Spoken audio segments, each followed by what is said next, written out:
sa hindi sports kundi laro lang. When I was still 9 years old.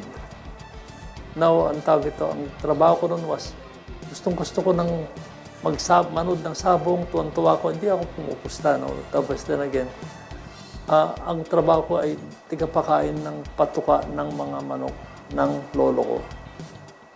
Noon, ang pagkain lang ay corn lang yun. Mais lang, buong-buo. Bilangin mo ng gano'n. Yun na yun. Walang pagkain ng umaga, pagkain lang ng hapon. Tapos na. Once a day lang, sir. Once a day. Once a day. Tapos, yung tubig, bahala na. Ewan ko. Tawag ito, may mga bilad-bilad pa kami sa araw.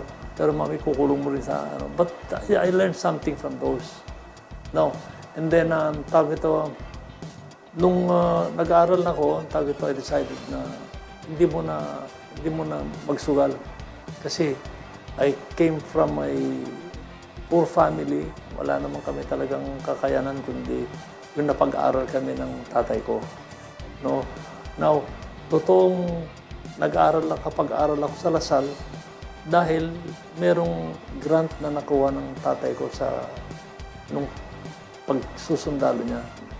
Nagkaroon siya pero hindi siya natuloy lumaban sa death march dahil hindi sila nakasakay sa truck na magdadala sa kanila.